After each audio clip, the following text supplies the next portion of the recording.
All right, what's up, guys? Well, it is the last couple of days of 2024. Hope everybody had a great Christmas.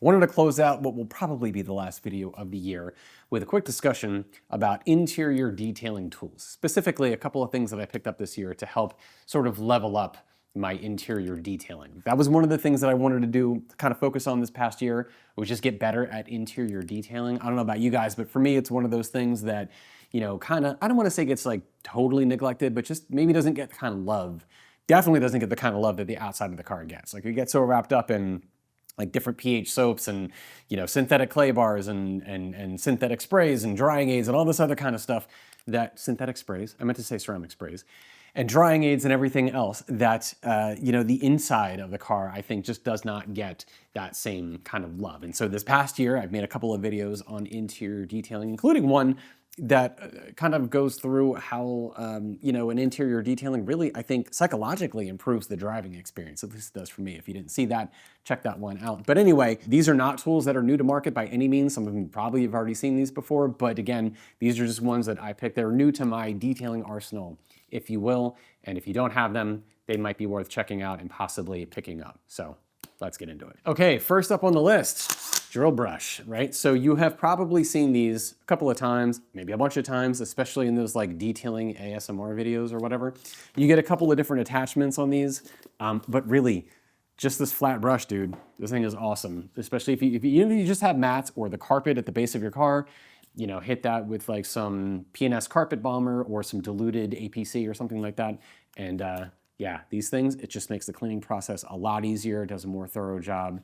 I actually don't have a whole lot in the way of cloth interiors to really make a whole lot of use of these. Most of my interiors are leather. Most of them have like all-weather floor mats, but even if you just have carpeted floor mats, so if you are used to using, you know, like a cockpit brush or something like this, check these out. Now, they do come in a bunch of different colors. They're actually 6. I got the yellow ones by accident at first. I didn't realize they were, you know, different levels of bristle strength based on the color coding. So I grabbed the yellow ones, but then I went back and grabbed the white ones because they are the softest, right? So you have white all the way up to black. For white, you can do wheels, carpet, upholstery, glass, and leather. Honestly, I don't know that I would use these on leather. Probably not wheels. Probably not glass. Really just carpet and upholstery, I think, is suitable for these. Black ones, though, I mean, these are like grills, loose paint, ovens, industrial. You don't need that. So yeah, the white ones, probably the way to go. I did use the yellow ones a couple times before I got the white ones, and I mean, they worked great for floor mats, but just to be safe, not to overly wear out, especially if you have older mats, I would probably just go with the white ones. Okay, next up, the Tornador. To really pronunciate that because I keep saying it the wrong way as I try to explain the wrong way. Anyway, there's another one of those tools that requires an external air source. If you need to have an air compressor, hopefully you do because they're useful for a bunch of other stuff besides just this. But really found this to be a pretty useful tool, right? It has limited, for me, I think it has a little bit more limited use cases. Like if you're a detailing shop or something like this, then you definitely have one of these, or you should. But you know, for me, I bought this specifically because my kid's '89 Supra, super dirty. When we got it, just like dusty. There's like a lot of dust in the fabric and all the whole interior, the seats and everything is all cloth, all, you know, upholstery. So we bought this for that. But you really, you know, in trying this out in a couple of different use cases, I have found this to be useful in 2 particular areas. One is between the seat and the door. So like that's a really tough area to get, really tight area. Even if you have a vacuum with like a narrow tapered attachment, still kind of hard to get in there sometimes. So this is great to blow out. If you've neglected that area for a little bit, this is good to get there.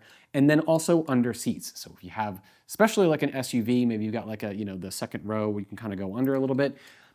This is good for getting in areas like that. And again, if you've got like a super dirty interior, like dusty and everything, you can just go crazy with this and vacuum everything up afterwards. But for tight areas that are tough to get to, this is super useful.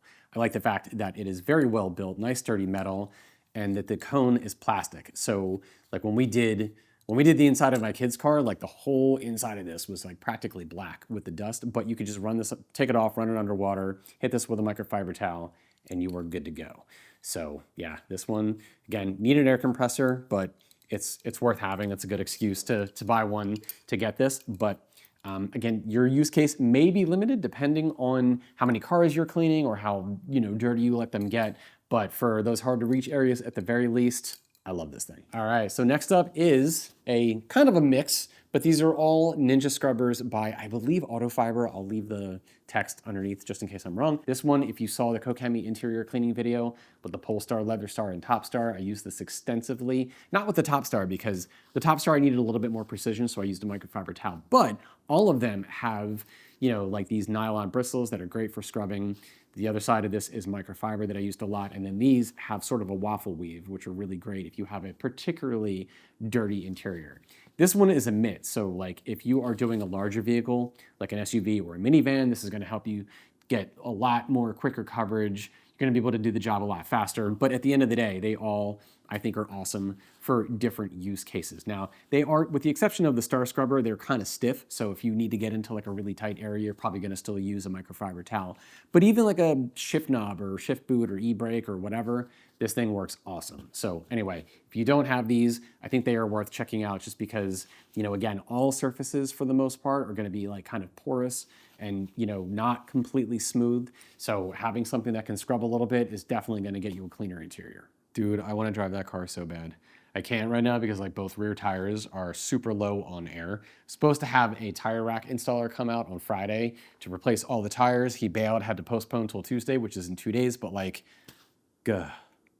Okay, and the last thing, a steamer. Now this one, technically, I have not had a chance to use yet. I picked this up fairly recently. So this is a McCulloch, I forget the model. I will link it in the description below if you wanna check it out. This one came with a ton of attachments, most of which are probably not really necessary, but I was debating between this and an extractor. I feel like a steamer is a way better investment, especially if you just do, if you wanna do like that next level interior detailing, drop some distilled water in this, let it heat up, has a dial so you can set your level of steam and you are good to go. Anything that you have on any surface of your interior is gonna come right off with this. Although I would definitely recommend watching a couple of videos on how to use one of these on an interior because you can mess up, you know, leather or even plastics if you leave it on there too long. But if you're just careful, keep the wand moving, you're gonna be good to go, and it's just gonna get you a level of clean that you're not gonna get with a brush and some kind of cleaning fluid or something like that.